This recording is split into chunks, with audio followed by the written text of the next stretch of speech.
I invite the leaders of our planet to ask themselves these three questions before they make any crucial decisions. But if you don't make decisions, you're going to stay right where you are. We are all map makers. We are in a time of transition. If we're going to change, we have to change the direction that we're going. Our planet needs leaders who know where they want to go. When we change the direction we're going, then we want to make sure we're going in the right direction. Leaders who can see the big picture. Because if we're not, we're going to either go backwards or we're going to stay where we are. Recognizing the psychological and the spiritual shifts and changes that need to be made, often from the inside to the outside. To be able to shape your future, you have to be willing and able to change your paradigm. Complex journeys require navigation. The path to the truth is one such journey. This is your GPS. Hairstyling services provided by J.D. Edwards Salon and Spa, Palmdale Shopping Plaza, Madera Street. Accessories provided by Chevette Williamson Jewelry. Standout jewelry for standout women. Good afternoon, everyone, and welcome to GPS, Global Paradigm Shift on Global 99.5 FM. Michelle Malcolm in your company on this TGIF Friday. You know, that means it's an open line show today, and we're going to be talking about whatever you want to talk about today. It's all about you. And we have a lot to cover from this week that was. So at the very outset, I'm going to throw out the telephone lines to call, and would love to hear from you. The numbers to call are 326-0271, 326-0271, 326. See, I just repeated a lot because they keep telling me that I read over them too fast. So I'm repeating it 3 times. 326-0271 or 326-0272, 326-0272. Or you can WhatsApp us at 824-9952, 824-9952. So, a lot of interesting revelations this week about the DRA and the contract that the former manager of the DRA had, and now that she has been relieved of her duties and she's decided to take legal action against the government for breach of contract. And now all of a sudden we're getting all of these details about this wonderful contract that she had. And boy, what a contract it was. You know, I'm blaming her because good for her. She could negotiate that kind of contract, right? Kudos to her. I blame the people who negotiated that contract with her. And we know why it was such a lucrative contract, because she's a part of the in crowd with that particular party, and they were rewarding their own, clearly. And I don't blame her, because let's face it, the saying goes, you don't get what you deserve, you get what you negotiate. So she was able to negotiate that contract. Good for you, girl. Unfortunately, not so good for the rest of us. Those of us who are taxpayers, who actually have to pay these bills. Not so good for us. Because now the question that's being asked is, did we get value for money? And we ain't talking no little change. We're talking a good chunk of change here that was being paid out to one K. Forbes Smith in the position of manager of the DRA. So just to set the stage, I want to talk about what that contract looked like, okay? Just so you can understand why there's so much noise being made now about this contract and whether or not we got money for value, because we, the taxpayers, are the ones who are actually paying her. So I want you to keep that in mind when we're having this discussion, because this ain't about the government. This is about us, because we paying that. We were paying that contract, okay, as taxpayers. So again, you don't get what you deserve. You get what you negotiate. She negotiated well. She negotiated so well that she had a contract that allowed her to give 6 months notice to depart if she so desired earlier than the expiration of the contract. But the government had no such clause that would allow for it to exit early, which is why she is taking legal action, because from what I am understanding, there's no such thing in the clause of her contract that gives the employer, the government, the option to exit early. Now, I know lawyer, right? But my God, you ain't got to be a QC to figure out that something wrong with that picture. Where you ever hear a contract could be written where only one side has the ability to exit early, and that one side is the employee, but the employer who paying the salary has no clause to exit early? What I miss? Somebody could explain this to me, please? Because maybe there's some, deep legal thought or something that, my non-legal mind don't understand. But something wrong with this picture. Because that's the first red flag right there. That you actually gonna negotiate a contract with someone that you have no exit clause, but they do. So what that suggests to me, and again, my non-legal mind, is that no matter what that person did or did not do, you never had any intentions of exiting early. Whatever they did or didn't do was well done as far as you are concerned as the employer. Because how could you negotiate a contract when you have no exit clause? Something fishy here. I'm sorry. That is not good business sense. So that's the first red flag for me. That you could have a contract as an employer that gives the employee an exit clause, but you have none. Okay. So beyond that, let's look at what this clause entailed.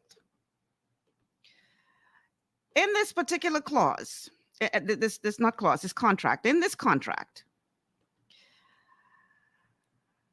according to a writ filed in the Supreme Court against the DRA by Ms. Forbes-Smith, who is seeking contractual damages, under her contract, she was being paid $110,000 per year, right? $110,000 per year. In addition to that, she was receiving an annual duty allowance of $15,000. Annual duty allowance, $15,000. Okay, so if you add that $15,000 to, the $110,000, you're now up to $125,000, right? I need somebody to pull out a calculator. Help me calculate this, just in case I'm making a mistake. So we're up to $125,000 a year, right? Then, on top of that, she got a monthly fuel allowance of $250 a month. So, $250 a month. Let's see. 250 times 12 equals 3,000. So in addition to the 3,000 to the 15,000 a year, right? So we had 15 plus 3 plus 110. So we right now up to 128,000 a year. But it doesn't end there, because she was also entitled to a 15% gratuity, 15% of the total sum received under the contract upon expiration. So if we did, let's see, 128,000 times 4 is $512,000. And if we do 15% of that, you're looking at a nice little $76,800 on top of the 500 and plus. So we're talking $500,000 over the term of this contract, right? And yet the employer had no exit clause in this contract. It's a 4-year fixed term contract. Her contract would have expired in November next year. And again, she had the ability to give 6 months notice that she wanted to quit if she so desired. However, the contract made no provision for the DRA to terminate the contract before it ended. I don't like how this sounds. I know about y'all, but I don't like how this sound or look or smell. Now, the government is now, the government of the day has decided that they are going to investigate contracts. And that too has raised some questions about what they're finding in their investigation. You can't make this stuff up. So, courtesy of Eyewitness News, I pulled a couple of clips just to set the stage for what we're going to be talking about today. And again, this is not just the only thing we're going to be talking about. Whatever you guys want to talk about, because today is open line. So if you want to talk about something else, we can as well. But the new manager of the DRA is saying that if you look at what has happened since Dorian passed and where we are right now, we were not getting value for money. Let's go to clip number 1.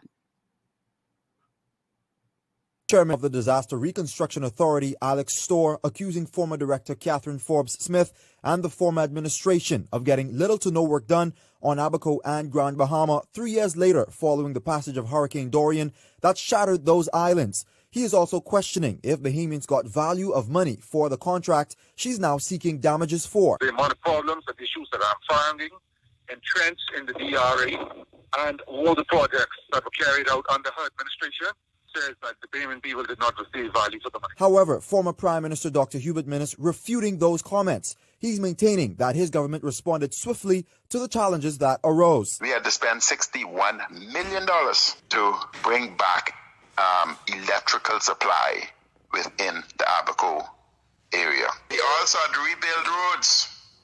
We also had to replace the water infrastructure. There was no water. And they say we did nothing. The records are there. Meanwhile, the chairman arguing that it comes as a disappointment that Smith would seek to secure more funds that he says could be used to assist those in need in Abaco and Grand Bahama. I think for her to come now after the DRA trying to take away funds that are better suited to helping those that are in need is another tragedy in itself.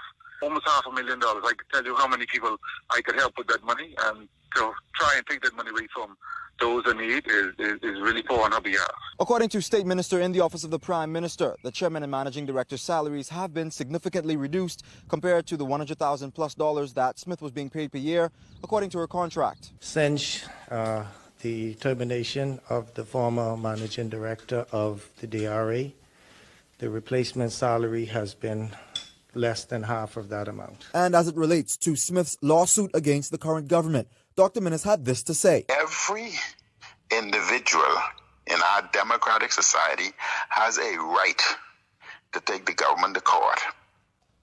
The government also has a democratic right to defend itself. According to the writ filed by the Supreme Court, Smith was fired effective immediately in September of last year, just 2 weeks after the general election that saw the Minnis-led administration voted out in a crushing defeat. She was employed on a 4-year fixed-term contract with effect from December 2019, and her contract would have expired in November 2023. Okay. So she is suing the DRA for over $400,000 for breach of contract. Meanwhile, if you go on the ground in Abaco, you got to wonder, what were they doing? And I heard the former prime minister talk about what they had to pay money for, right? But many people in Abaco still are living in tents. I mean, it's just deplorable. Meanwhile, after the government change, don't forget now, they opened up this warehouse that had all of these supplies that were donated, that we had heard people like Kai Mills say that these supplies were sitting there rotting, not getting to the people. And after the government change, then this warehouse is open, and now you see all these kind of supplies that people could have been using from that time to better themselves, sitting there rotting. And now we're hearing allegations, and I don't know whether they are true or not, and this is why I'm saying allegations, but now we're hearing allegations that things like generators which had been donated were actually sold for profit. I don't know if you all remember the story that we heard, allegations about missing generators that were found in the home of somebody in the family island. And don't forget that we have yet to receive an audited report. Now, this current government say they launching an investigation. But the former administration, the DRA, under the leadership of K. Forbes Smith, had the nerve to submit a report to the House of Assembly that had not been audited. I mean, you don't have to be a genius to figure out that something wrong. Bertha says, Stevie Wonder could see we didn't get value for our money. That gave me an instant headache. Bertha, you ain't only one love. We have a call on the line. Caller, welcome to GPS. Good afternoon. How are you doing? Excellent. How are you? I'm good. Just a few observations or questions. Are you familiar that the DRA and the food distribution and materials are not the same? Say that again? Okay. The agency that K. Forbes Smith was head of, right, had nothing to do with the distribution of the food of containers that are being spoken about. Okay. And number two, if I'm a contractor that I am, and I charge you X amount to do some work for you, even if that work is not carried out in the expected manner that it should be carried out because of whatever thing that may be, that we may come up against, unforeseen, etc., etc. Mm-hmm. Does that mean that you should not give me what we are contracted to do or agree to? So what you're asking me is, if I contract you to do something, and you don't do the job, should I still pay you? That's what you're asking me? Yes, ma'am. And again, you don't get what you deserve, you get what you negotiate. Now, if you as a contractor are able to negotiate a deal where I am contracting you to do a job and you don't do it and you sit on your hands and do nothing, and I'm not saying that that's the case here, but we're just speaking hypothetically. So you're the contractor. I contract you to do a job, but you are able to convince me to not put an escape clause in the contract, so you could sit down and do nothing, and then I still got to pay you. Well, that is basically what happened only, but to sit on your hands and all that stuff, I don't think that part was what actually happened. I'm not talking about this case with K. Forbes Smith. Yes, we are speaking hypothetically. Yeah. I'm trying to understand what you are asking me. I am saying that if we negotiate something, if we negotiate that I'm going to build a house for you, right, and some unforeseen stuff come up that we cannot complete this house when you in the time that we gave you, or some other work, some change orders and all that stuff have to come about and all that stuff. Should you not pay me what we were contracted to? I think it depends on. I think it depends on what the contract says, because if we agreed on A and you don't deliver A, I'm supposed to pay you for not delivering what we agreed on? That's what you're suggesting? And herein lies the problem. Do we know the details of the contract? Well, we know what I would have said already in this show. We know that there was no exit clause for the DRA. We know that. But I mean, also in terms of what was expected to be done. All the garbage was to be collected. All of the debris was supposed to be moved. All of this, all the homes supposed to be rebuilt. All these things were part of this contract? That I cannot speak to. Okay. So that's my point. So unless we know what the details of the contract, then we cannot say that she should not be paid her money that she is suing for until we know what are the details of the contract. Well, I suppose this is why the present day government made the decision that they made, because they know the details of the contract.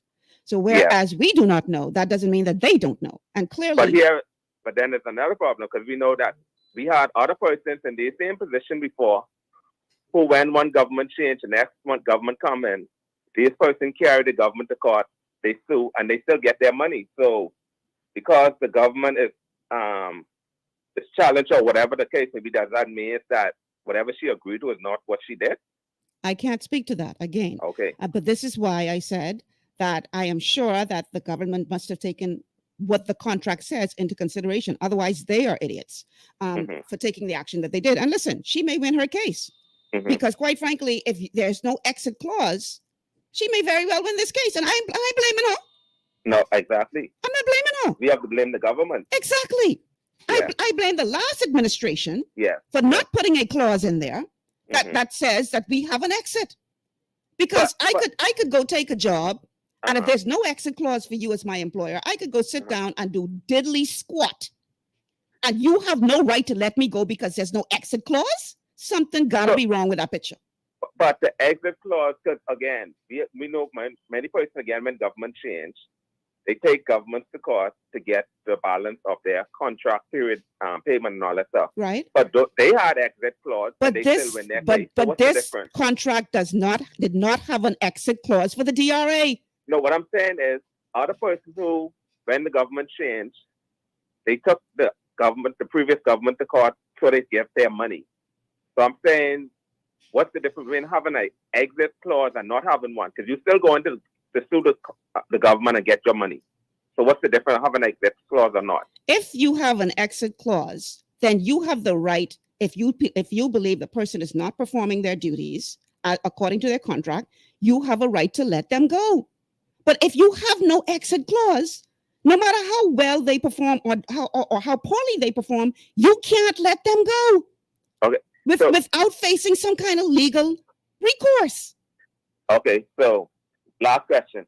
So do we know anyone in this Bahamas right now who would have been contracted by a former administration? The administration changed, they go to court and they lose, and they win their case. Can we say in this Bahamas that no one who ever took the government to court for in same instance like this lose their case? I don't know. I can't answer that. There's none. Everyone that get hired under a government and the next government come, if they don't carry on with them until their contract come to an end, they always win their case. Whether it's an exit clause or not, they always win their case. I can't speak to that. I don't know if you have some kind of statistics to say that, because yeah, but you're saying everyone. You don't know what happened in every single case. You don't know that. Some things may have been settled quietly. We don't know that. So for you to make that definitive statement, I don't see how you could make that without some kind of proof, evidence. Well, all the names that would have come up in the media. I would say that, but don't say everyone, because you don't know. I don't know, and I'm not gonna make that kind of claim because I don't know. Well, all that came up in the media, all of them won their case that they took the government to court. So what's your point? My point is, whether she had an exit clause or not, she still should get her money. Anyhow, we can agree to disagree because I got another call on the line. Okay. As a person who pays taxes in this country, that's my money. Yes, I agree. We pay in also, and I believe that if we pay in that hefty sum of money, that we get in value for money. It's debatable as to whether we did in fact get value for money. But I thank you for calling. We have another call on the line. Calling. Something happening with my headphones. Caller, welcome to JPS. Hi. Hi. Okay. Ma'am, you just engage yourself in about 10 minutes you can never take back in your life. Okay. That man started off the question, and as you were saying it, I repeated exactly before you even said it. You say, so we can have a contract and understanding, and you don't not fulfill it, and I still pay you? That don't make no sense to me. I would have hung up on him right there. But you see, but the problem is, we are now entrenched in a culture of banana republic. You know what I'm trying to say? This guy was going on, and I had to turn him off and just could hear you. But this is the mentality of the people today. We are not a new, nobody like to say it, but we're a new Haiti and Jamaica, under all them down there right now. And this is how we think, and this is how and for some reason, why is it that Mr. Fred Smith, of all the great attorneys we have over here, has been chosen for this case? Have you considered that? Is this another slam dunk against the Bahamian government? I don't know. I can't answer that. Well, I agree with everything you said about the, with the, back-out clause and everything. And you're doing a great job, and it's a pleasure hearing you again. I think that's about it for me. And keep up the good work. But I had to call in to tell you, Abaco still looked the same as it was, as if the hurricane hit last night, right? I can't say it looked the same, but it ain't look much better. Well, I want to take my report from Kai Mills, and I used to live there, so I know Abaco very, very well. But as this lady just popped up the other day, asking for all this money, after all we're going through right now, after all the reports I see from Abaco, Miss Reckley over there, saying that Bahamians were never addressed because, like Kai said, the NGOs always thought that, no Bahamian is poor, only the Haitians. You know what I'm trying to say? I hear you. And thank you very much. Thank you so much for calling. We have another call on the line. Caller, welcome to GPS. Good afternoon. Good afternoon, Miss Malcolm. How are you doing today? I'm good. How are you? Rachel holding on, and good afternoon to your producer and to your listeners. Mm-hmm. When the caller was asking the question, I said to myself, the only difference, and I agree with what you were saying, I believe we on the same page, but I was saying to myself, I don't think the lady need a Fred Smith, a good QC like that. I think a lawyer who just get called to the bar could even win that case. I think it's a win case. I don't agree with this whole thing, how the politicians just do it, right? Mm-hmm. I call it enriching themselves, come into politics to enrich themselves, come in with hardly nothing and leave with so much. But it seems like when you talk about the exit clause, Ms. Malcolm, mm-hmm. I know lawyer like I was saying, but, I think the difference of what you was asking is that she would get the money. She would get the money. And I don't know, but all people who carry the government to court did win the case. Yeah, all this about from nobody can make that statement unless they come with some kind of evidence of that. But I believe she's going to win the case. I could be wrong. Yeah, she can win it. You know why? Because of cronyism, this is my opinion. It doesn't base on fact. It's just an opinion. Mm-hmm. Cronyism, nepotism. You talk about favoritism. I think it was you. I think just now here on your show where the news reporter was asking the former prime minister question, and the reason why it could be like that is because that ain't their own personal money. They get money, but they wouldn't run their business that way. Understand? Mm-hmm. They do that because that's public funds. When it comes down to the average Bahamian citizen voter trying to get an opportunity to make a piece of this pie or the public treasury, they hogging up all for themselves, friends, families, and lovers. And you know what is the sad thing about it, Ms. Malcolm? It's sickening with how we find out that, right? And they was all about smiling around and stuff, and people suffering and asking for help and Abaco and stuff, and their salary was straight. They was taking care of their friends, families, and lovers. But the politicians get away with murder in the Bahamas here, I believe. I know they get away with a lot of foolishness all around the world, but in the Bahamas here, 5 years we gotta wait to vote them out. We should have something like a record for all of this foolishness. This ain't the first government. This ain't the first people in government doing foolishness or being accused. It's too passive. That's a part of our problem. We're too yes, passive. And I honestly believe, Ms. Malcolm, is that we need to make them responsible.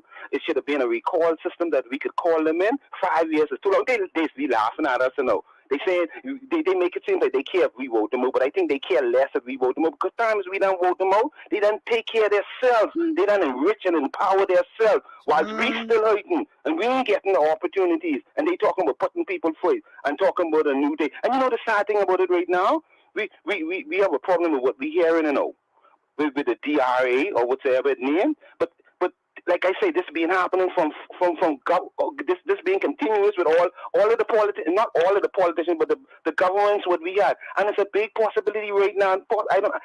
I would believe that I feel strongly like I could go on the limb and don't say it's a big possibility, but say it's happening right now. The same things we making noise about, saying the former government do, this new day government doing it for friends, families, and lovers.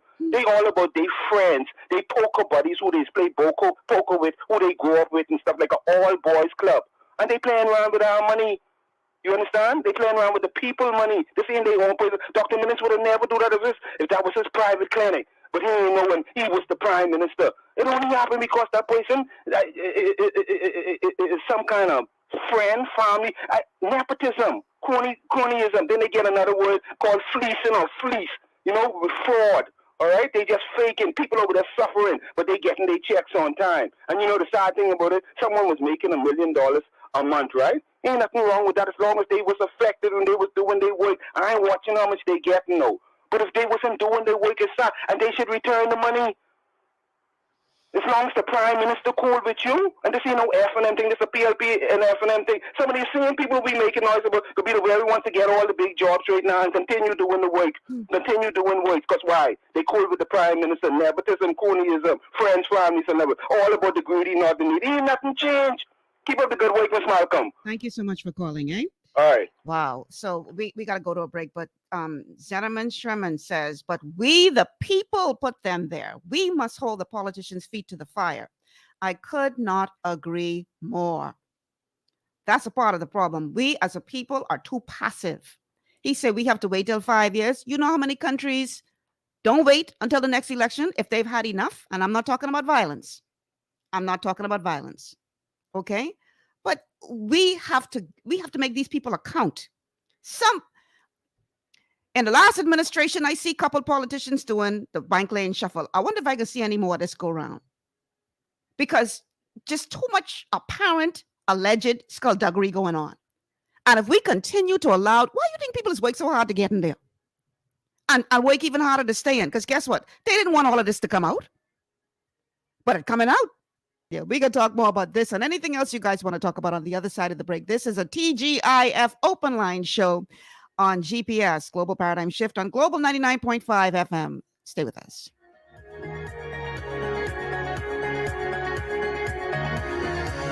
Rep your team this Super Bowl Sunday. Real fans only. Have your DQ cake and eat it too. Logo cake orders must be placed 24 to 48 hours in advance. Get your game on. Visit your nearest Dairy Queen today. Understanding your microbiome, also known as your gut ecosystem, can change everything you thought you knew about nutrition, digestion, immunity, and metabolism. Keeping your gut ecosystem healthy and balanced is essential. Ultimate Microbiome by Longevity was specifically formulated to optimize this ecosystem. It provides the advanced support your gut needs through prebiotic, probiotic, and postbiotic supplementation. Our unique blend of probiotics includes Lactobacillus and Plantarum, healthy bacteria that can help prevent harmful bacteria from taking over your gut. Increasing your gut's population of beneficial bacteria creates a more balanced gut microbiome, which has been shown to aid in weight loss, skin health, sleep, mood, and may even help with seasonal allergies. Ultimate Microbiome also promotes the production of postbiotics. Postbiotics are key to help regulate your gastrointestinal health. To enhance digestion, Digizyme Multi-Enzyme Complex, a blend of 5 specific enzymes, has been added to Ultimate Microbiome. It can help break down food so your body can better absorb nutrients. Plus, we've added our proprietary I-26 Hyperimmune Egg Powder to aid in the elimination of disease-causing gut bacteria and help your body balance its immune response. Ultimate Microbiome, the scientific, proprietary, and holistic approach to gut health that helps optimize your body's entire gut ecosystem. To learn more, contact your Longevity associate. Welcome to Sunshine Auto, the hardest place on the planet for rims, tints, and tires. We are your auto superstore for rims, Lexani, Azaras, Trueform, Weston, Lux, fuel, track life, tough, rough racing, velocity, mud, all-terrain, and low-profile tires, cars, homes, and commercial window tinting. At Sunshine Auto, we put God first and customer is king. To stay healthy, it's crucial to make sure you get the nutrition you need every day. But it's difficult to get all your recommended vitamins and minerals from food alone. Even in the United States, 94% of people are deficient in at least one nutrient. Beyond Tangy Tangerine 2.0 by Longevity is a simple, convenient, and affordable way to help your body get the essential nutrients it needs. It's an advanced plant-driven multivitamin mineral complex that contains certified organic whole foods, trace minerals, and antioxidants. BTT 2.0 supports your body's natural defense system with a proprietary blend of energy-boosting and body-loving nutrients, plus prebiotics, probiotics, amino acids, and enzymes that support digestion. With an unusually high ORAC score of 8,000, you get even more antioxidants to help combat free radicals that can cause damage to your cells. But to get the most benefit and value from any multivitamin, your body must be able to break down the nutrients so you can fully absorb them. Otherwise, they'll just pass through your system without doing any good. Beyond Tangy Tangerine 2.0 was specially formulated with synergizing cofactors to ensure you get maximum nutrient absorption. Beyond Tangy Tangerine 2.0 is the easiest way to give your body the balance and complete daily vitamin mineral supplement it needs for optimal support of your overall health. To learn more, contact your Longevity associate. This portion of GPS is brought to you by Tiki Bikini Hut at Junkanoo Beach. Great food, cool tropical drinks, and family fun in the sun.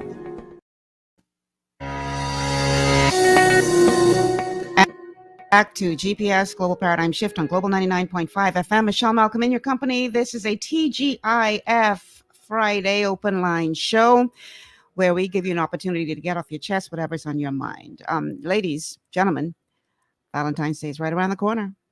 You only got a couple of days left. You got to do what you got to do.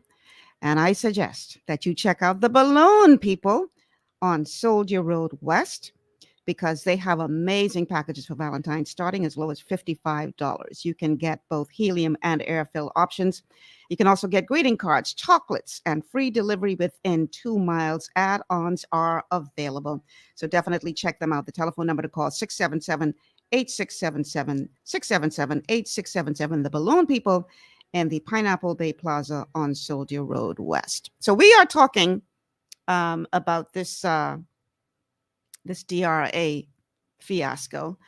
The former manager was let go by the current administration.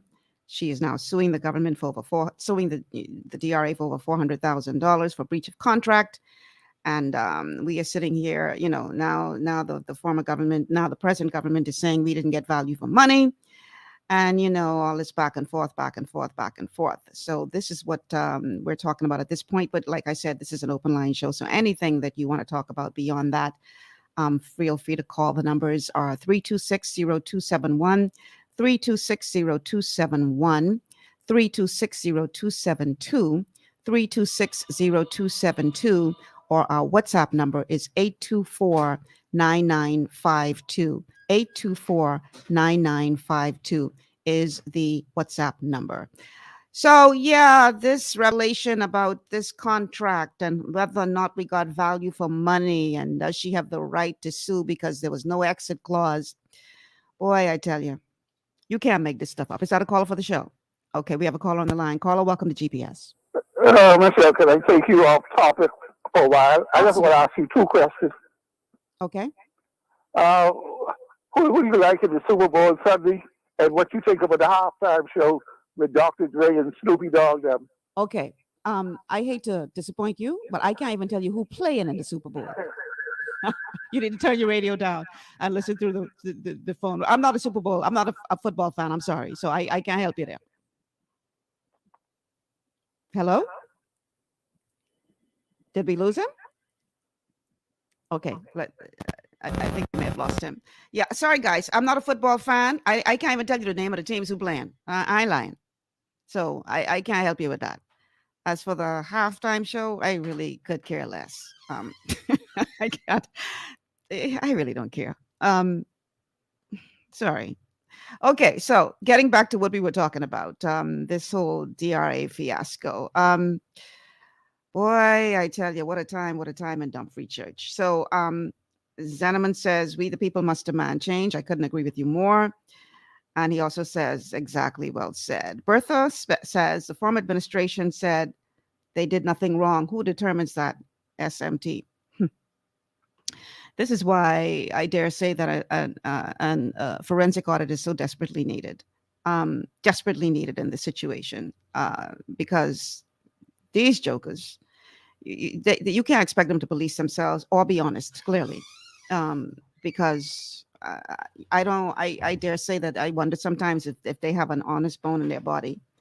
It's all about, getting in and staying in. It's really sickening to see how these people are so free hand with our money.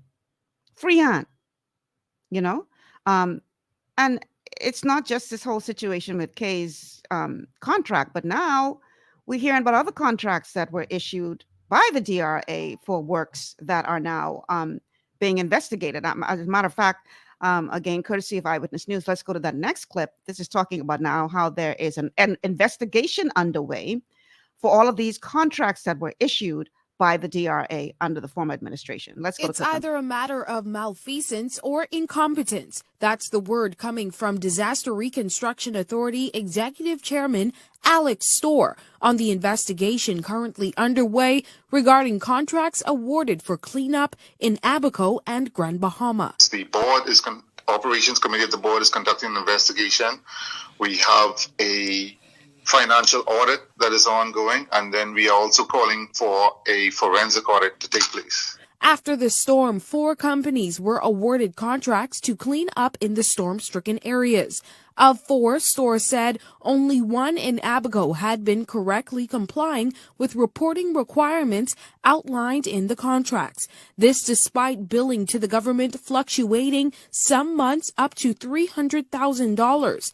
There's supposed to be a sheet that has the license plate number of the truck, the amount or weight of the load in the truck, as well as the time, and also a digital picture. Only one contractor has complied with that, and the other 2 have not. Billing the DRA for equipment that is either not in use, not on the site, or it's on the site but it's not working. Concerns regarding contracts awarded for Dorian cleanup come on the heels of the revelation that the former managing director, Kay Forbes Smith, was suing for wrongful termination, a process Storr says began in December of 2021 and has nothing to do with this current investigation. The board, we had reservations about some of the things that are going on. The board actually traveled to Abaco last week for the first time as a board, and Grand Bahama this week. And that's why, as we got calls, we spoke about what we were finding, and it had nothing to do with the suit or the timing of the suit. Okay, so $300,000 a month and that's not for the entire island. That's just for one section of the island that that particular contractor was supposed to be responsible for cleaning up. Now, from what I am understanding, see, perception is a serious thing, because it just so happens that that particular contractor who was awarded $300,000 a month for one section of Abaco just happens to be the husband of a former senator of the Free National Movement, Hunt. Yeah. So I'm not suggesting that, they didn't do what they were being paid to do, $300,000 a month worth. But I don't know if y'all old enough to remember this song back in the day. Things that make you go, I think one of the things that really bothers a lot of people about this is, I've said it for years, when it comes to politics in this country, you're looking at a two-sided coin. Same coin, 2 different sides, my personal opinion. And one of the issues that I have with the Free National Movement is that they like to present themselves as this squeaky clean group. They're the good guys. They're there to clean up the mess. The PLP is corrupt. And we need to end the corruption. And we are the option to do that. We're the good, squeaky clean party. And then stories like this come out. And you try to figure out, you know, what in the hell? Like, who are you people? And quite frankly, I'm getting some weird noise in my headphones. Quite frankly, we shouldn't be surprised at this. At least I'm not. Because let me take these calls and then I can tell you all what I think about the whole thing. But we got a couple of callers on the line. So caller, welcome to GPS. Caller, are you there? Hi, you on the air? Hi. You made a comment just now that I think is very. You said what bothers Bahamians the most, and I think one of the things that really bothers Bahamians. I'm calling from Grand Bahama. One of the things that really bother Bahamians the most, Michelle, is to see the state that these islands that have been devastated by Dorian are still left in. That's one of the hardest pills for Grand Bahamians and Abacunians to be able to swallow, is just looking at the state of what is left of these islands. You can't, people are still displaced, people are still trying to catch themselves. It's not the big issue for me, it's not the big issue over the Gusame salary or the perks that goes with the Gusame salary. It is the fact that the state of these islands are still left in disarray, still trying to come to grips to what's next. How am I going to get my whole place together? That you leave us just the way Dorian beat us up. And that's where a lot of Grand Bahamians and Abacunians struggle with. That you were getting this kind of money and you was doing this kind of work. That's the biggest pill that I think, for me being from Grand Bahama, that's the biggest pill for us right now to try to swallow down our throat. All right. Thank you so much for calling. Let's go back to the phone lines. No, we lost that one. Okay. The numbers to call 326-0271, 326-0271, 326-0271, or 326-0272, 326-0272, 326-0272. So let me tell y'all what I was going to say before that caller called. I heard a joke some years ago. And the joke says that this man died and went to purgatory, which is in between heaven and hell, and had to decide where he wanted to go. And so the first day, the angel took him up to heaven and says, this is your option. And they opened the elevator door. Everybody was, playing harps and singing praises to the Lord. And, it just seemed a little boring to him. He said, okay, now we're going to go down to hell so you could see what that option looks like.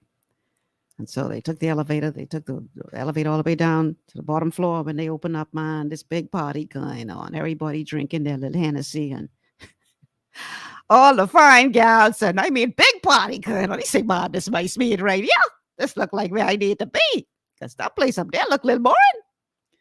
So the angel said, is that your choice? He said, yeah, man, this where I want to be. So, okay, starting tomorrow, this is where you will be. So the next day come.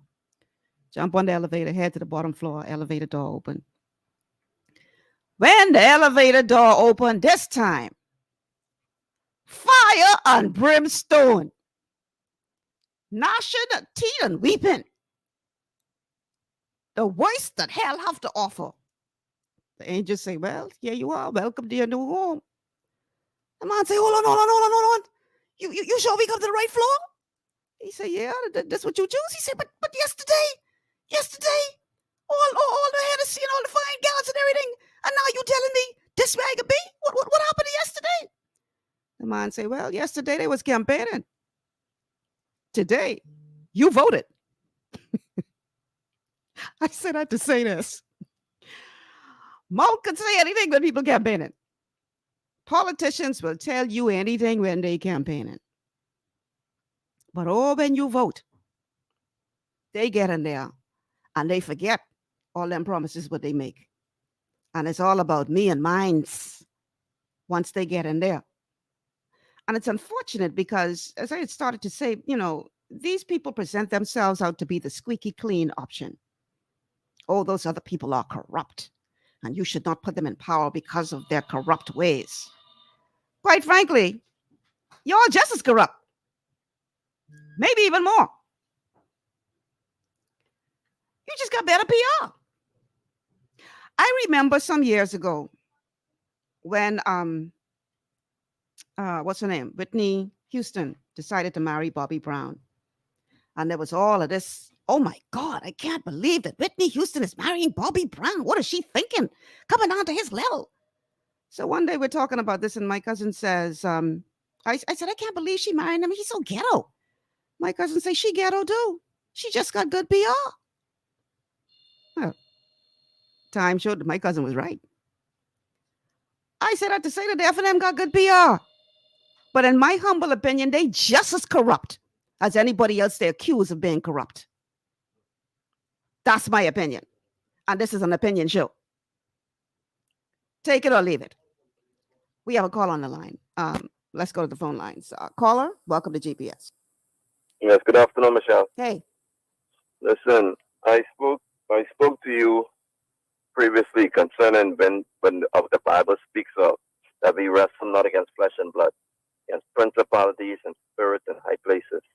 You know, we tend to forget that as Christian, God-fearing people, that when we vote for these people and they're not covered with the blood of Jesus and don't have the arm of God in their life, they will fail. You know, and I've been crying this tune for so long that I feel like it just bounced off a deaf ears. Because I went through Centerville. I campaigned in Centerville, okay? I told the people, I said, listen here, these people can bring you all kind of promises. They can tell you all kind of lies. I say, don't believe them. And you know what they said to me? You know, the problem is with when I look at Christians, it's like, you know, you don't have any, like, you don't have you have the Spirit of God in you, but it's not like non-believers can see it. So they look at you as equal. In other words, they look at you as a PLP or FNM campaigner. Mm-hmm. It's just bottom line, you know, and it's so sad. That's why I always ask God. I say, God, when you send your men out and you give them a charge, you know, what do you give them to really show the people? Just like when Moses went out with a stick. Because the people didn't believe him when he first came and talked to them anyway. Mm-hmm. You remember? You know the story. Mm-hmm. So, you know, it's like, it's so sad. It's so hard to get through the Bahamians. But I say that's why I leave my battle to God. Only God can change this nation.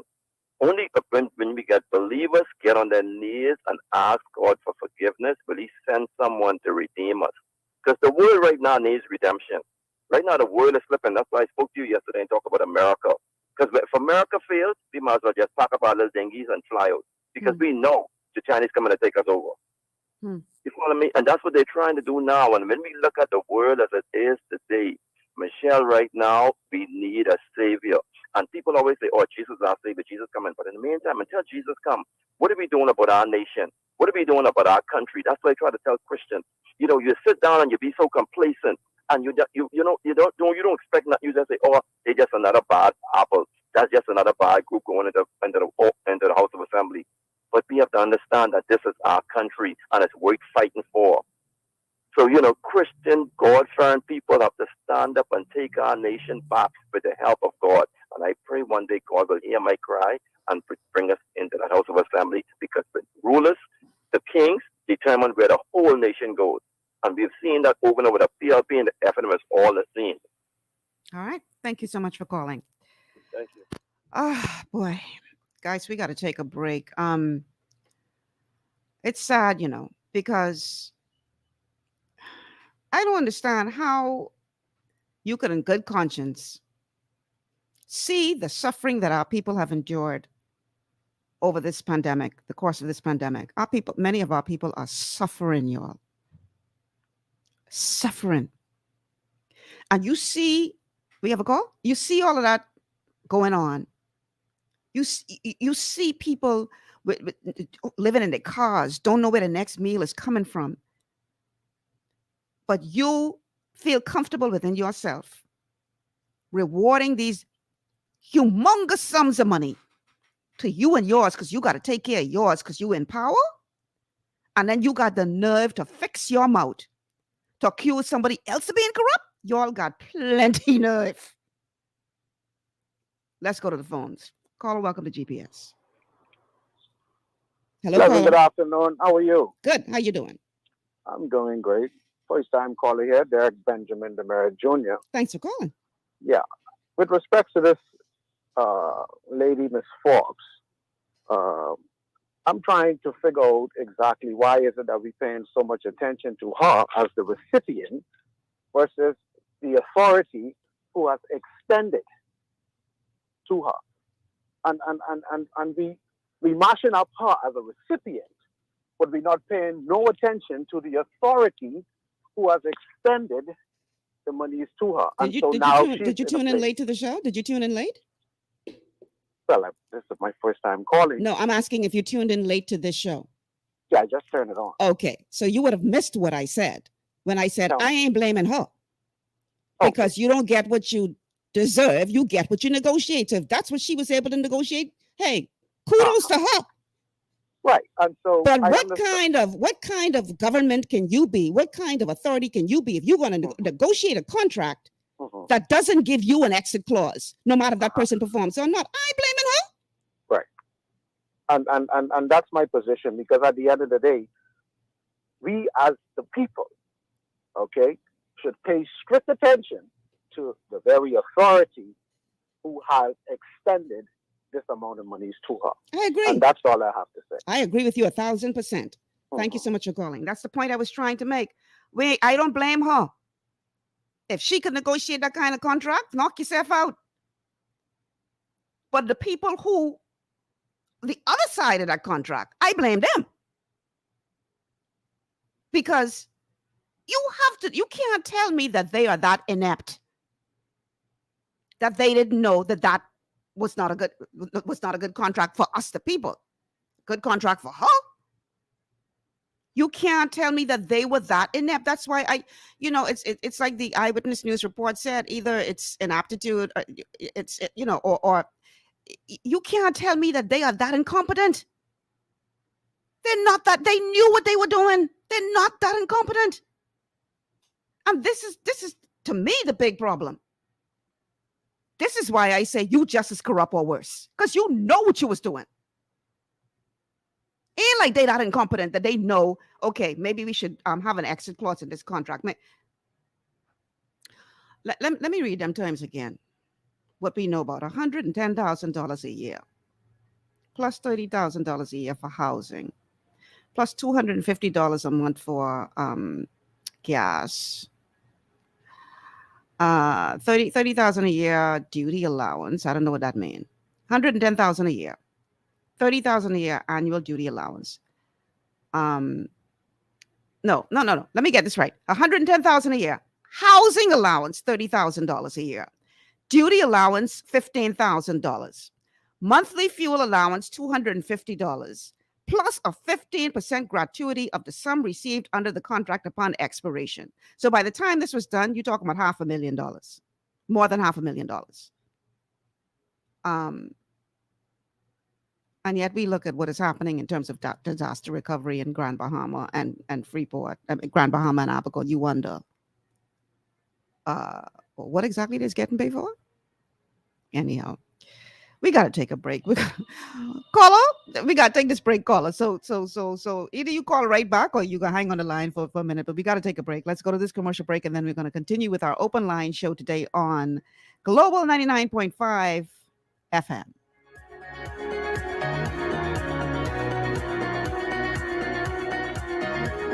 Impress your bae this Valentine's Day with a DQ photo cake and personalized message, or a heart-shaped Cupid cake. Photo cake orders must be placed and image received 24 to 48 hours in advance. Say I love you with DQ. Your body's immune system is under constant pressure from things like stress, lack of exercise, and toxins in the environment. It's crucial to be proactive and support your immune system with the nutrients it needs to function effectively. But it's often hard to get these nutrients from food alone. Introducing fast-acting Zinc Plus Immune Support by Longevity. Unlike zinc-only supplements, Zinc Plus Immune Support builds on the proven power of zinc and adds complementary nutrients to give your immune system extra support. Vitamin D helps balance the effects of zinc, while our proprietary blend of natural fruit and root extracts provides the extra help your immune system needs to work against daily stressors. And we've included Youngevity's exclusive plant-derived minerals to give your body the minerals it needs, but can't get from food alone. And because Zinc Plus Immune Support is delivered in a great-tasting, sugar-free, berry-flavored lozenge, it encourages quicker absorption of all these nutrients into your body. Zinc Plus Immune Support. Zinc plus the extra support your body needs to promote a healthy immune system. To learn more, contact your Youngevity associate. Welcome to Sunshine Auto, the hardest place on the planet for rims, tints, and tires. We are your auto superstore for rims, Lexani, Azaras, Trueform, Western, Lux, Fuel, Track Life, Tough, Rough Racing, Velocity, Mud, All-Terrain, and low-profile tires, cars, homes, and commercial window tinting. At Sunshine Auto, we put God first and customer is king. Blessed love.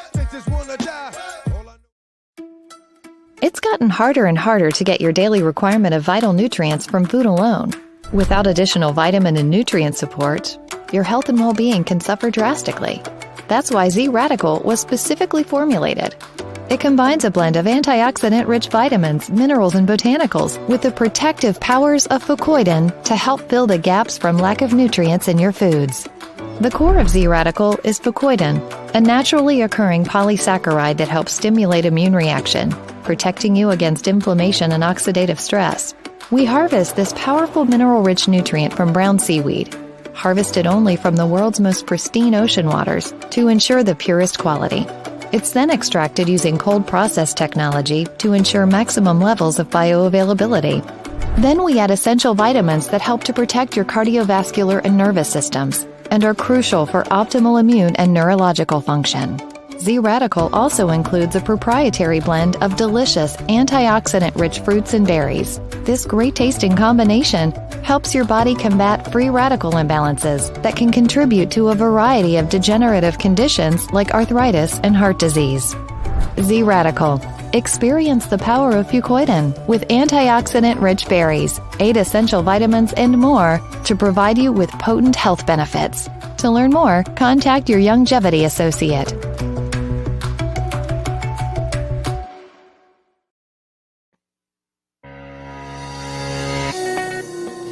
And we are back. Welcome back to GPS, Global Paradigm Shift on Global 99.5 FM. Michelle Malcolm in your company on this TGIF open line show today.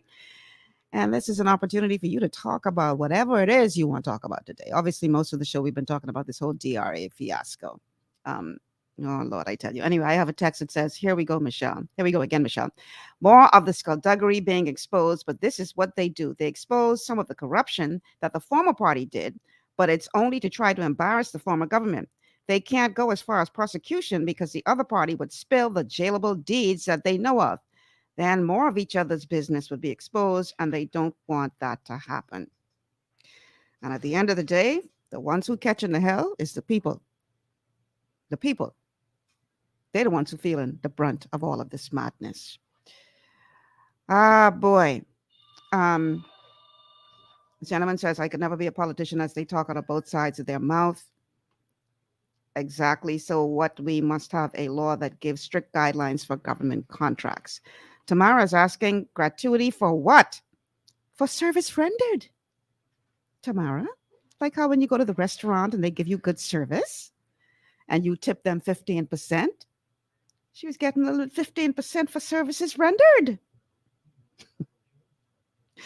I blame K-Child. I blame her. I blame the one who negotiated that contract with her on behalf of us. We have a caller on the line. Caller, welcome to GPS. Good afternoon. I'm calling with a question. Yes. I would like to know when the case with Michelle Reckley is going to come to the light. You'd like to know what? The case with Michelle Reckley is going to come to light. Oh, I can't answer that, ma'am. I don't know. No, it's known all over the Bahamas. She stole millions and millions of dollars. She was locked up. Then she was on bail. She had to report her to the police station twice a week. She had on an ankle bracelet. Mm-hmm. Come to light. Okay. So I want to know if you know anything about that case. I would have to look up all of the details. I don't remember all of the details, but I do remember the case. That's the case, and it's still pending. Don't tell me that is going to be squashed with the same taxpayers' money, over $6 million. Give me a break. Yeah, the challenge is we have, and I need you to turn your radio down for us, please, because we're getting feedback as a result of that being turned up. The challenge is this isn't a problem.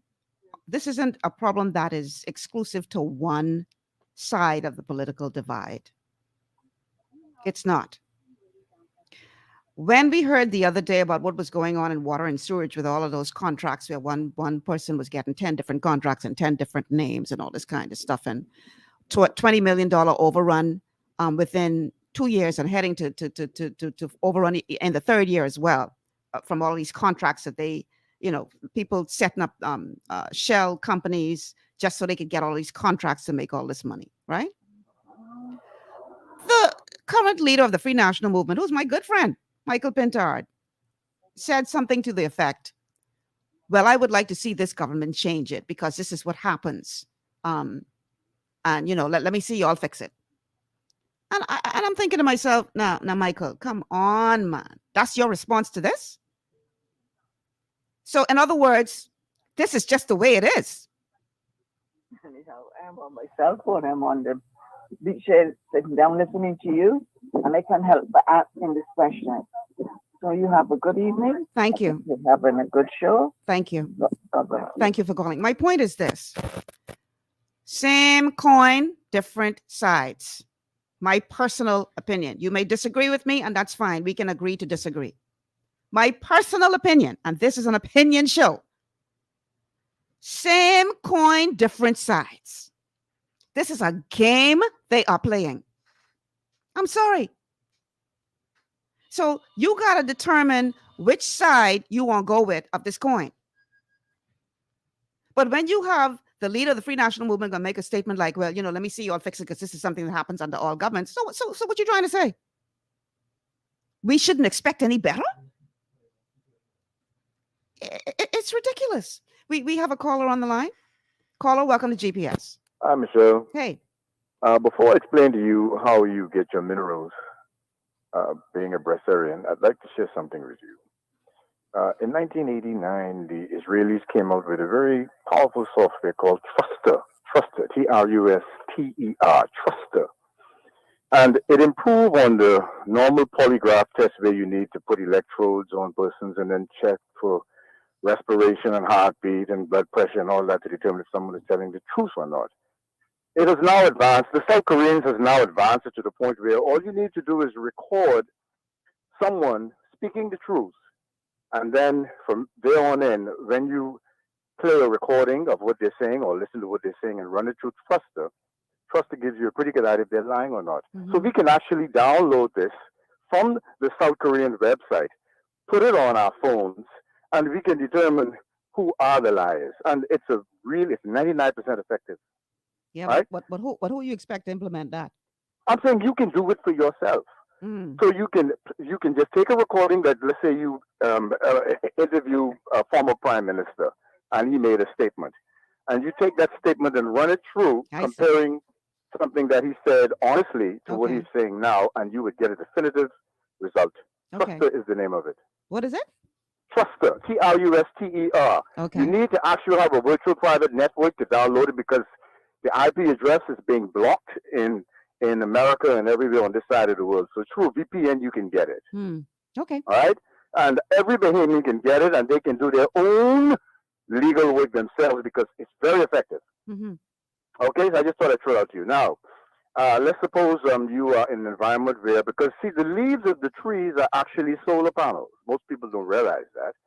And if you are in a garden where you have trees that are not polluted and giving out their carbon dioxide as long as minerals as well, you are able to really surface for a pretty long time without having anything else but water and being in the garden. And that's what breatharians do. I'm going to have Alatom call you and explain further how that works, eh? Yeah, I need that explanation because then you wouldn't have the gut issues just and all the by other just by issues. what you're telling me, I ain't buying it. I ain't gonna lie, I ain't No, buying it. I'm not selling it. I I'm need not an selling it. See, explanation. let's go there. I'm only expressing myself. I'm not selling anything. I No, sell no, but insurance. I didn't mean that literally. I meant that Okay. I'm figuratively. just sharing experiences. That's all. Yeah, yeah. All right. Okay. And Sounds don't good. get too excited about these buffoons because they're going to continue to steal and steal, and then crisis is going to come, and they're going to still be stealing when crisis is gone. Yeah, but we can't just sit back and do nothing, man. That's You the can't do problem. anything about it as an individual. The reason why is because it's so well knitted. It is neatly knitted in the. I could give you some stories because I have trust her. Mm-hmm. Okay. Anyway, All have right. a good day. Thank you for calling. You know what I think a problem is too. You could have Truster, you could have that software, and you could know the boys in line, but you still can vote for them because that's your party. It's called tribalism.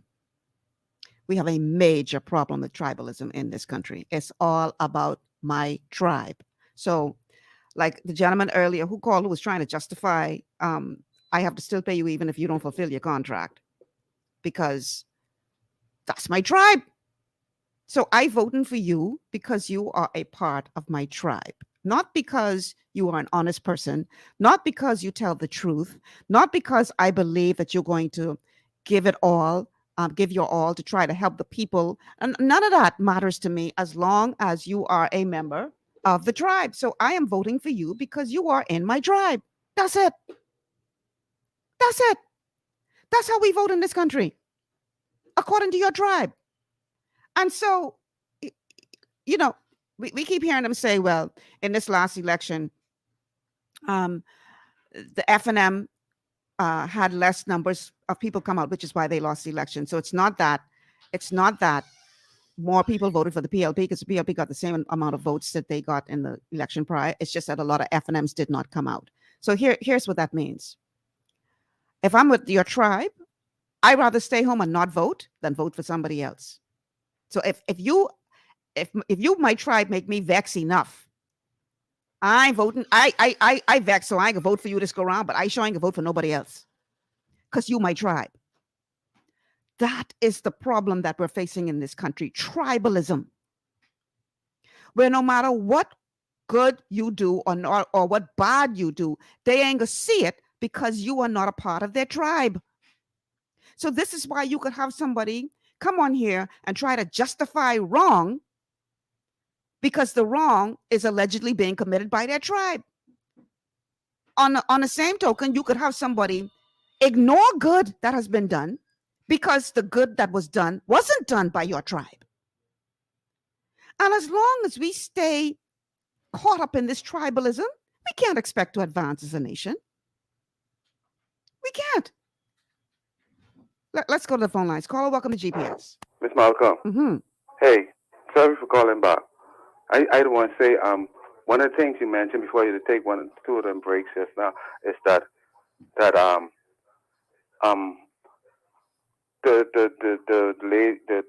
person who fiance or husband or something like that, I sure there's good people, right? Who was doing the $300,000 a month, or who had the contract of who was either F&M senator before. Right.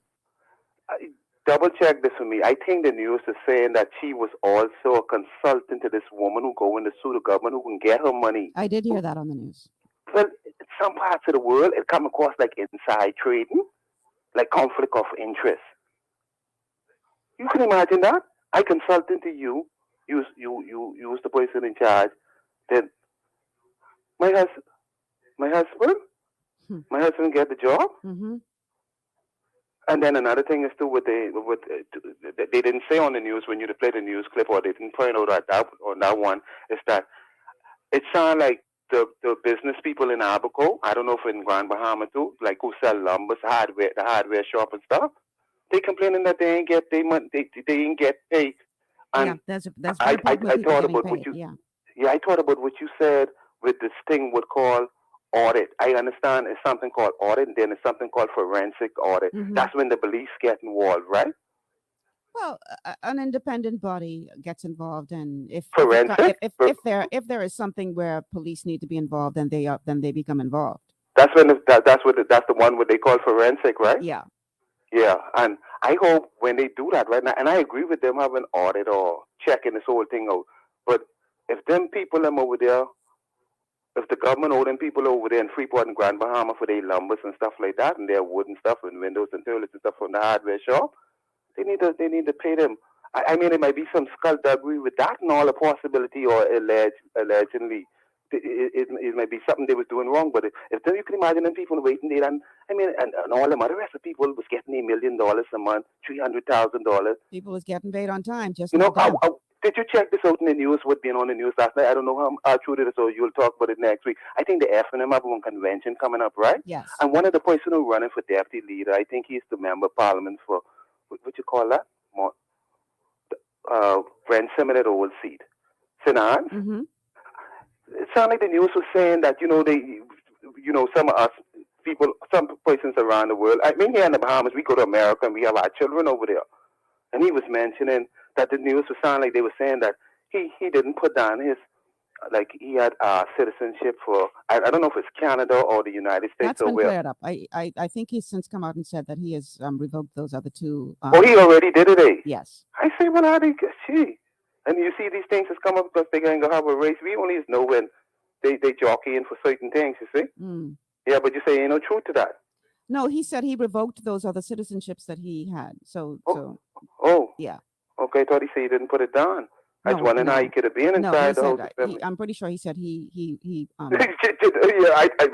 must get water still in my ass on the shower. When I hear it sounds like I was double check that, see if that's true, because if that's true, I thought you can't get no assembly that way if you do it that way. No, I think he said that he revoked those other citizenships I can prior go to try running. see if I can go on YouTube and see if I could hear it I'm again. pretty sure I heard that. Yeah. Yeah, I saw it here.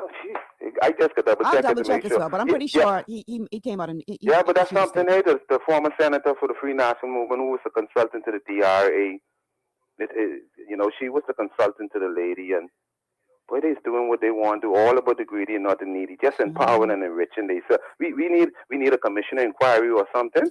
Or something. We can't just keep.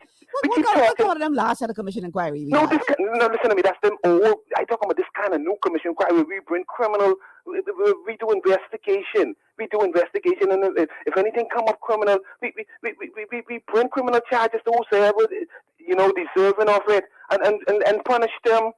I think we need to stop talking. We get a lot of retired judge and prosecutors and stuff who mightn't mind helping. We could still pay them all. They mightn't even want it. We don't have to get no foreign judge. Although now so small, it's a small bit. Mom, I don't want to ask you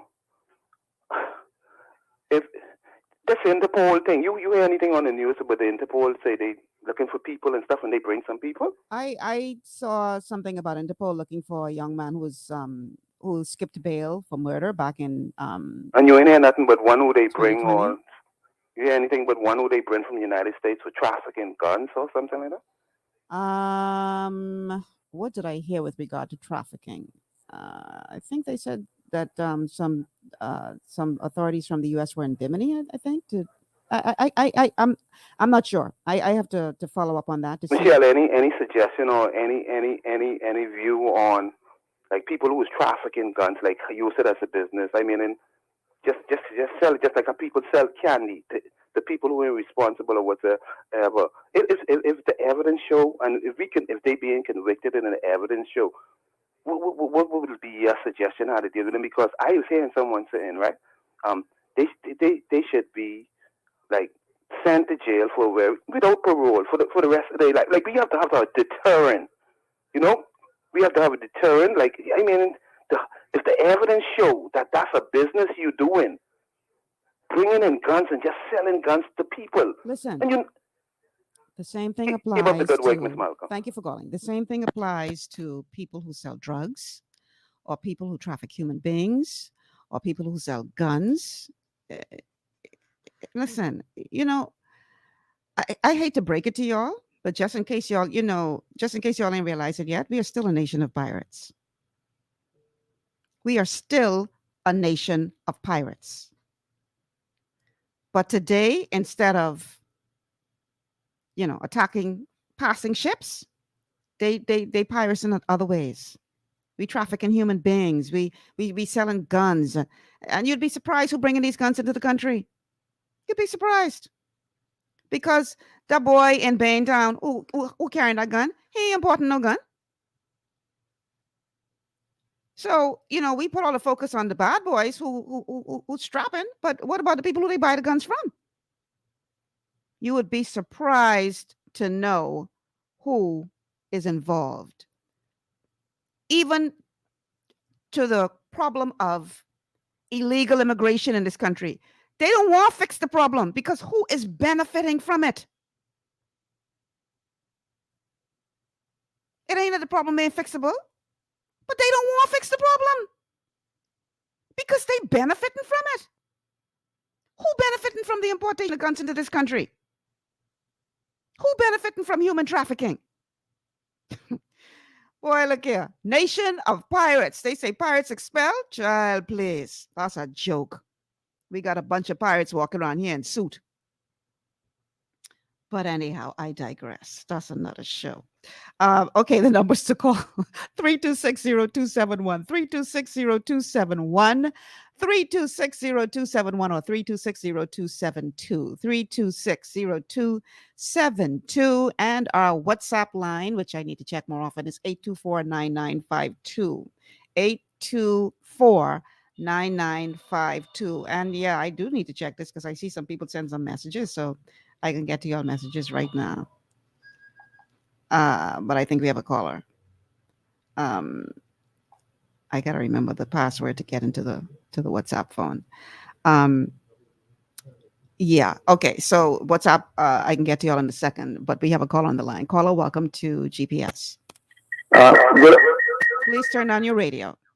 Good afternoon. Hi. How you doing? Excellent. How are you? Yeah, this is Milford, Lockhart. Hey. A forensic audit is not necessarily involve the police. I didn't say it. I didn't say it was. Okay, well, I think that's what your opinion. You gave the impression that the police is in. No, what I said was that there's an independent person that conducts the audit, and if there's need for police, then they are brought in. That is correct. Yeah. That is correct. Because you don't want to get yourself entangled with any legal suits and so forth. Eh? Right. That's the safety net before you go there. Right. Anyway, I'm calling you to suggest something to you. Okay. All right. This week, a couple days ago, my good buddy C. Allen Johnson said he could create 40,000 jobs, millionaires in 5 years. Mm-hmm. All right. He's talking from one end of the spectrum he calls it what? Digital. Mm-hmm. Okay. I believe he talks above our heads much time. Okay. He doesn't intentionally do that. Okay. Because I have probably the same problem where I open my mouth and I'm above a lot of people's heads, not meaning to do it. So I'm suggesting you something. Mm-hmm. I see where we could make 10 million millionaires a year for the next 10 years at least. Mm-hmm. Okay, so every Bahamian household is working with $1 million. Right. Okay. Now, I was going to suggest to you that perhaps C. Allen and myself could come together on your show, and then we say something that we don't believe the public understand. We tell the next one, break that down. I ain't quite understand that. Okay. You follow? Uh-huh. I believe that will make for an exciting show because he got some wild ideas. I have some wild ideas. Leave your number with my producer, and then we'll see what we can do.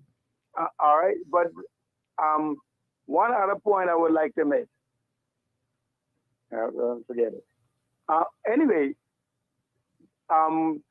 we're gonna be working on this situation because I don't think the government is listening to us.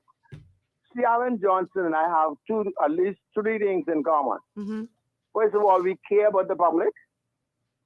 Second of all, we are IBMers. He on the third, he was in research. And only because they wanted me to play third base for IBM, I didn't go to research because they couldn't afford to send me to White Plains because they needed me as a third baseman on IBM softball team. Okay, so we got those three things in common. We what IBM would have called French genius or genius, and this should make for exciting show if we go after and we sort of like, hey man, I don't know what you're saying, go boom, and so it will enlighten the public because I found out today in reference to the same thing that we easily speak too deep. Okay. All right. Leave your number with my producer, and we'll see we'll see what happens. Okay. Okay. All right. Thank you so much for calling. All right, we got to take our final break of the show. But before we do, I want you guys to go out and check out the folks at the Tiki Bikini Hut on Junkanoo Beach, where the food is ridiculously good. The atmosphere is a friendly, family friendly atmosphere. It's on the beach, it's open air, great atmosphere for you and your bae or your family to go and hang out with Byron and his crew. And I promise you, they will make you feel like family. Check them out. That is the Tiki Bikini Hut on Junkanoo Beach. And I promise you, you're going to have a wonderful time. Let them know that Michelle Malcolm sent you. Okay, that's a call on the line? Oh, okay, we got to take this break. And then when we come back, we're going to continue this open line show today. Love to hear from you. What do you got on your chest? Time to get it off your mind. Stay with us.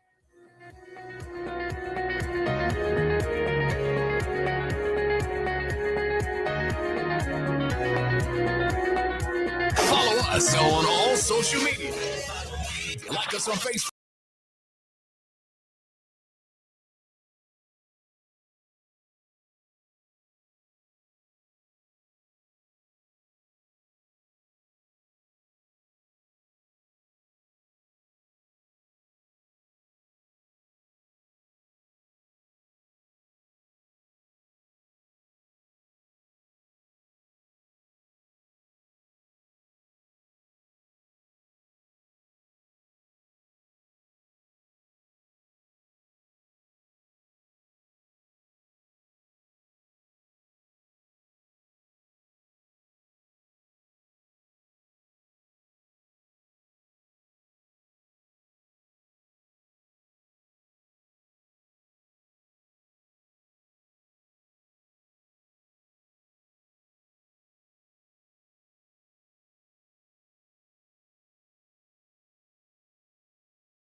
And we are back. Welcome back to GPS Global Paradigm Shift on Global 99.5 FM. Michelle Malcolm in your company. It's an open line show today.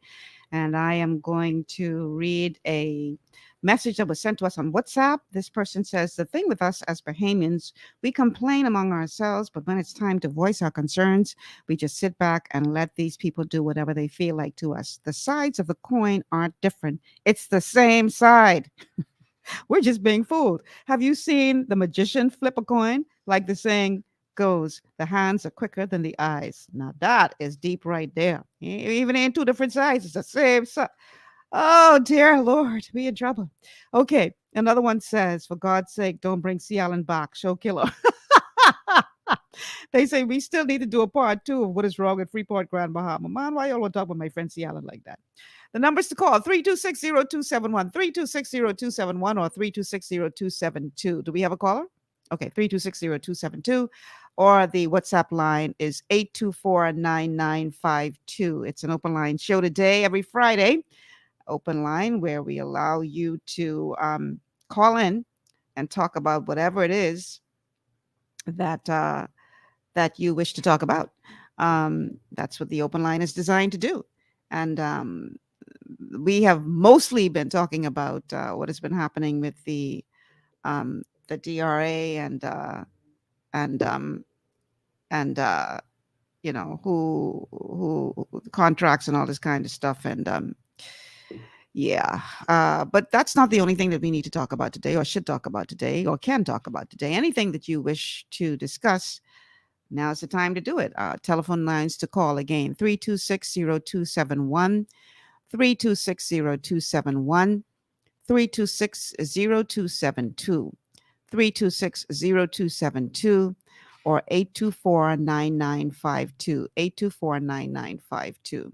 So if there's anything else in the news or otherwise that you want to discuss, I know one thing that has been bothering me for a while, and I just haven't said anything publicly about it, and that is this whole question of violence against women and children that we have seen just raising its ugly head here in the Bahamas. It seems more so now than before. And I know a lot of people out there are suffering in silence, but a lot of this is, you know, now boiling to the point where it's coming up to the top. And I just want to encourage and violence. I said against women and children, but violence in general, because there are some women who are violent against men and the men in their lives. I just want to encourage everyone to do the work of ensuring that you have what is known as emotional intelligence, where you get to the root of the problem that you're experiencing, as opposed to lashing out and hurting someone else. That you do the work that is necessary to heal. Because we have a lot of what I call walking wounded people who have been hurt, whether it be from past relationships or poor parenting or being bullied in school, or but a lot of people right now are walking around in pain. And unfortunately, many of them have never dealt with the pain. And so that comes out by them lashing out against others and hurting the people around them. Hurting people hurt people. And I think that as a society, we have a lot of work to do. Number one, we have to stop inflicting pain on others. I cringe when I hear stories. I mean, just heard a news report this week about an 8-year-old child being raped. 8-year-old girl. 8 years old. What kind of monster can you be that you look at an 8-year-old child and think that would be something you should do? Because you probably figure you're going to get away with it. What kind of monster can you be? But I always remember what Dr. David Allen says: when you find people who are doing these heinous things, instead of the first question you ask them is, what's wrong with you? The first question you should ask them is, what happened to you? Because something had to happen in that person's life for them to turn out to be what they are. What happened to you? It's this vicious cycle where we are hurting the children in our lives. We're hurting them. And then those children grow up to be, in many cases, the perpetrators of pain. Or they continue to hurt themselves into adulthood. We have it's a big problem in this country that we don't take mental health seriously.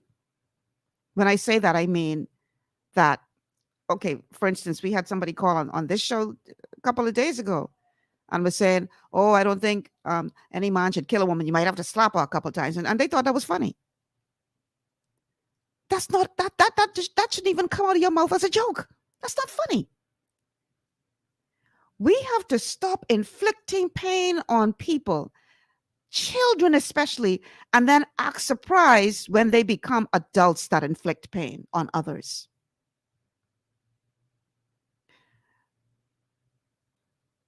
You look at some of these young men in our country who are committing these terrible acts, and you wonder what kind of, and don't get me wrong, I am not in any way excusing the behavior of people who do bad things, because a lot of people get hurt, but they don't go on to kill people. They just silently deal with their pain. So I'm not saying that every person who is hurt in some way goes on to commit heinous acts. I'm not saying that. Okay. And I know that there are some cases where parents do their best to raise their child right, and the child still turns out to do something heinous. That happens. But more often than not, the problem is the level of abuse that has been inflicted on that person that have hardened them to the point where they can't empathize with inflicting pain on someone else. It's a vicious cycle that we can't fix if we don't acknowledge. And we as a nation have become experts at sweeping things under the rug. So you got incest going on in a family, and the child is told, no, you can't say anything about that. Ain't nobody need to know our business. Just don't say nothing. But that pain is never addressed because you're too busy trying to save the family face, as opposed to looking at the pain that child is enduring. And so that child becomes an adult, and the pain doesn't just disappear.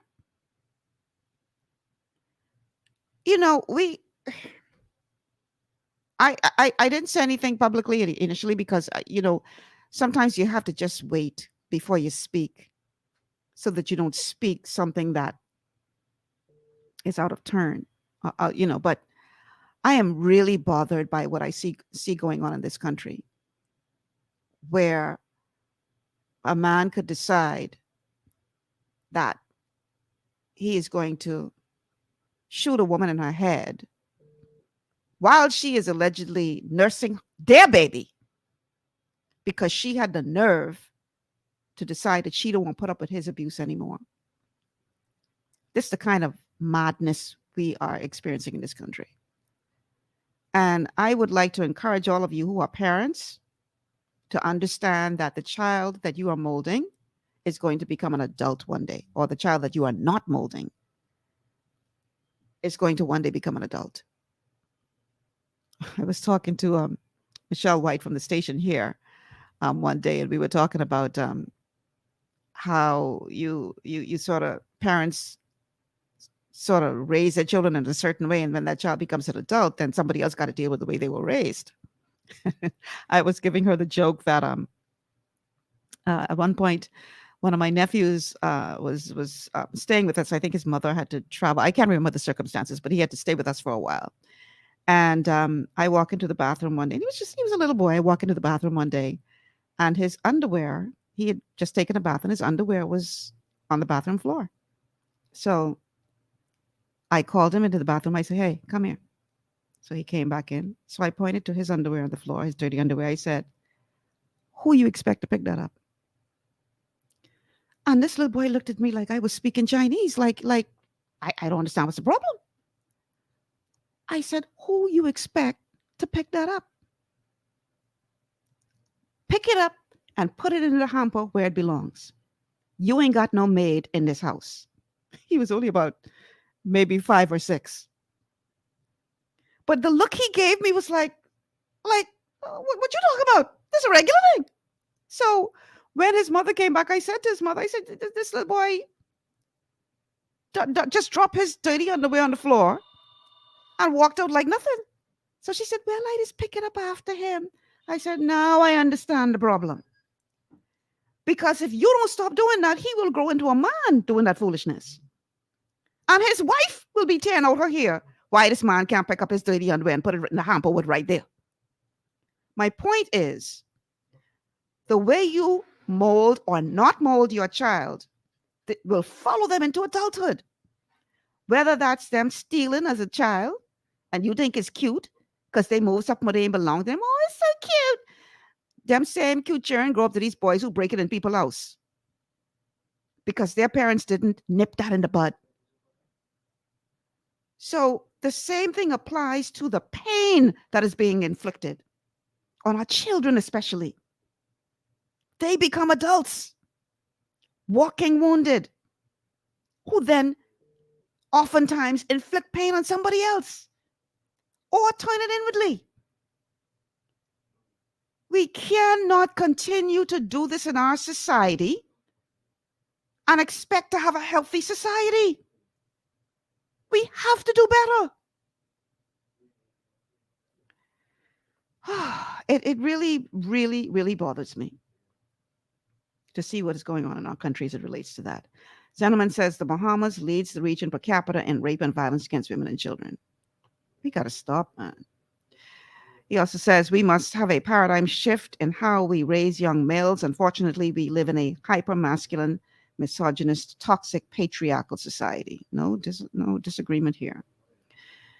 You hit the nail on the head. Women tend to raise their daughters and love their sons. That's powerful. That is powerful. But yeah, man, we got to do better, man. We got to do better as a nation. We can't continue to pretend that these social ills don't exist because we stick in our head in the sand and just, like the ostrich syndrome, I call it, just because you stick in your head in the sand and you ain't looking at it, it stopped existing. No, it's still existing. You need to address the problem, fix the problem, because we are raising a nation of walking wounded. People can't function the way they ought to function in their full capacity, in their full potential because of the damage that's been done. But no, don't say that. Don't tell nobody. Ain't nobody need to know that. So you must suffer in silence and never get help for the pain that you've experienced. That's wrong. Is that a caller? No. Yeah, we got to do better, man.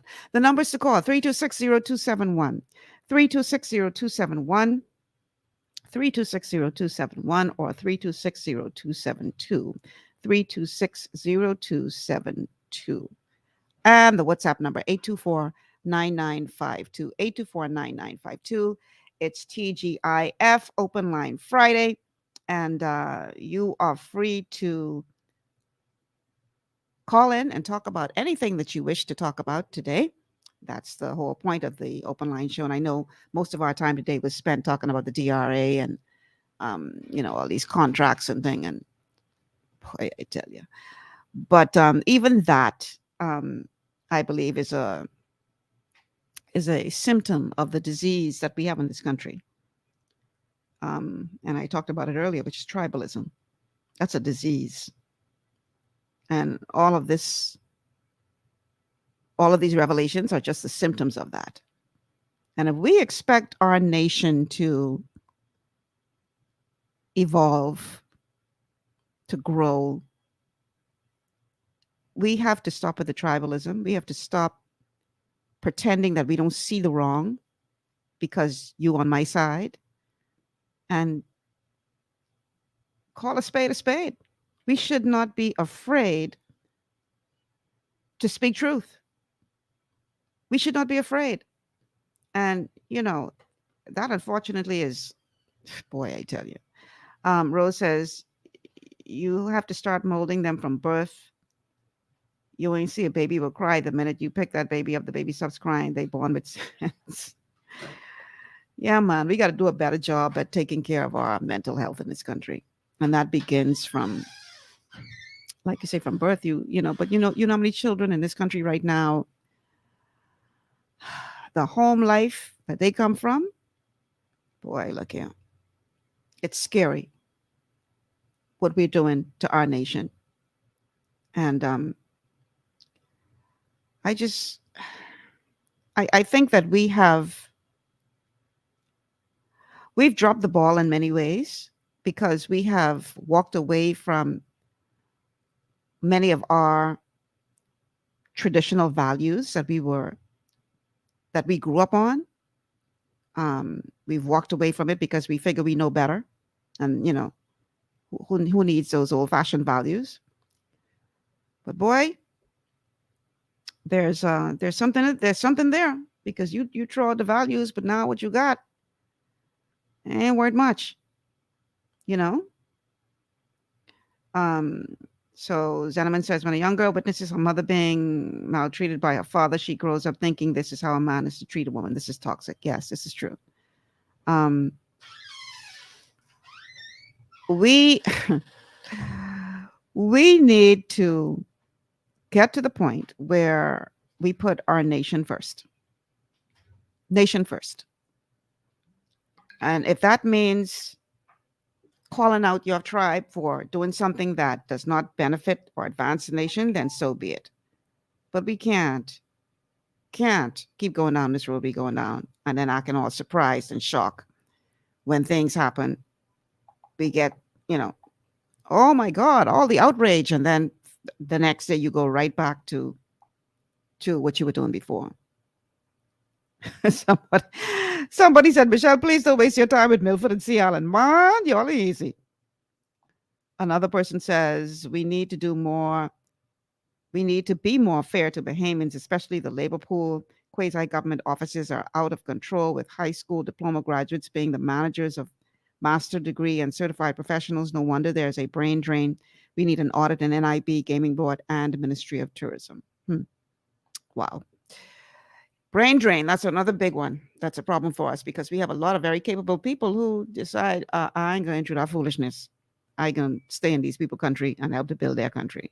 And meanwhile, us in the state it in. And again, I don't blame them for making that decision. I have family members who have chosen to stay in the United States and doing exceptionally well. And the reason is because they would be frustrated beyond belief if they came back home with their skill level and knowledge and have to be subjected to people who, like the texter just said, got a high school diploma and will hold you back because they feel threatened by your knowledge. Who going through that? When people are scrambling to have you as a part of their team. We got so much work to do in this country, y'all. We got a lot of work to do. We have a lot of work to do. I look at the Bahamas that I live in today, and I'm old enough to know when it was far better than it is now. And I'm not saying that the Bahamas was a utopia. I'm not saying it was perfect. I'm not saying we didn't have issues and problems. But compared to what I see in this country today and the direction we're heading in today, the Bahamas is a shadow of what it once was. And it frightens me sometimes to see the direction that we are heading in. We're losing our way. And, you got a lot of people who say, oh, you want to go back to old-fashioned values, and that's a part of the problem. Well, how is this working? What we have now? A lot of times a part of the problem is, parents were brought up as children. They were brought up, with certain values, and they decide I ain't putting my child through that, and I make sure my child have this and have the next. But so they give them everything, all the material stuff, but they didn't give them the most important thing was the values. And so you got a generation of kids who came up and didn't understand the value of hard work, and we acting surprised when they do the things that they do. We should not be surprised. Let's go to the phone lines. Caller, welcome to GPS. Hello, caller. Yeah, Michelle, this is Shaggy again. Hey. The caller, the person who wrote you that note, right? Mm-hmm. He called Milford Shaggy Knockout name. Mm-hmm. They called C. Allen Johnson name. Mm-hmm. I can guarantee you, I am what I claim that we were considered genius on the scale of IBM, mm-hmm. and that's why you don't understand us. But you know what's the bad part about that? You can call our names, but why don't you call your own name so when people ridicule you in the street? Right. All right? Okay. You read their name. So there was no name. It was a text. That's exactly what I'm saying. That's because they are afraid. They are cowards. Okay.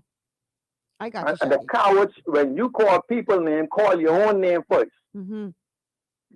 All right. Now you take that. Whoever did that. Thanks, Shaggy. All right. Y'all run Shaggy hot today. Y'all run Shaggy hot. Oh boy, I've had Shaggy on my show before in the past, and he was an interesting guest. He was quite interesting. So yeah, I know why y'all talking so bad about Shaggy and Sea Island today. One thing for sure now, they coming from left field. They ain't gonna come with what you expect them to come with. That's one thing for sure. I could always rely on Sea Island to come from another direction. And sometimes you need that, Let's see. I have another text that says, our country needs, wait, where did it go? Our country needs to negotiate with the USA, Canada, and the UK to provide opportunities for qualified Bahamians. Our country needs to negotiate with itself to provide opportunity for qualified Bahamians. We need to get our act together and stop running people from making a contribution in their own country. And you know what's so sad? It ain't only young people. I know somebody who I went to high school with who told me the other day she making plans to try and get out of here. I say, wow, because she just can't take it anymore. Sad, man. Sad. Meanwhile, you got the leaders of this country playing politics and friends, family, and lovers getting straight and people suffering, and they don't seem to have the ability to empathize with people. It's sad what we see our country come to. I remember many, many years ago when I was a young reporter at ZNS. They sent me to Jamaica for a 2-week course on women in broadcasting. It's a great course. And I remember, I think it was the first day we arrived there. We were driving from the airport to the place where we stayed. And I remember seeing a little boy standing on the side of the road with a sign that said, I will work for food.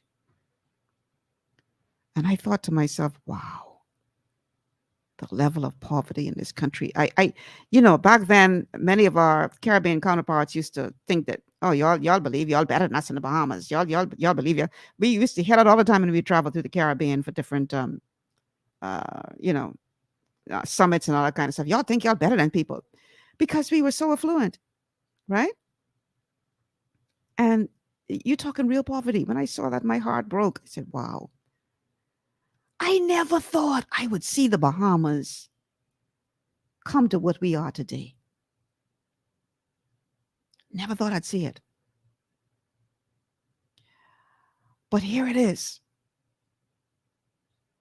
And you may say, oh, Michelle, you're being unfair because nobody could have seen Dorian coming and nobody could have seen the pandemic coming, and you're being unfair. Here's the thing. If we were doing proper planning before Dorian and before the hurricane, before the pandemic, we wouldn't be in such a bad state as we are today. A big part of our problem is that we have been subjected to poor planning, administration after administration after administration. We got to get our act together, y'all. We cannot continue to head down this road because I dare say I am afraid for where my nation is going to end up. This ain't the Bahamas, I know. Abba is asking for the telephone number. We're about to end this show, Abba, but the number to call 3260271. 3260271. 3260271 or 2 are the numbers to call. How can we change this? Everyone has to see that you have a role to play in the development of your nation.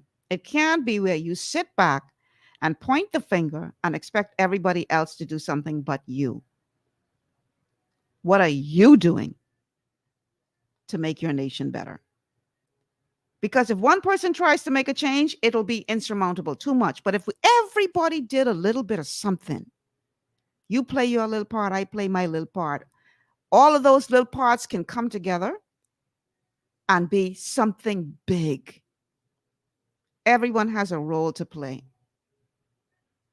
We got to get it together, y'all. We got to get it together. And I'm making a clarion call and asking everyone, think about what you can do. Don't point your finger at the politician. Don't point your finger at the pastor. What can you do to make the Bahamas a better place? That's my time, y'all. Thanks so much for joining us. This is the end of my second 2 weeks going already. Where the time is go? Boy, I tell you. Anyway, Thanks so much for joining us. If you do have a business, we'd love for you to support us. Give a call to our sales department, 326-0271, and get on board with GPS. I'm Michelle Malcolm. Thanks so much for tuning in. Have a great weekend, everybody. Next week, we're going to have some amazing shows. Don't you miss a day. Have a good one, everybody.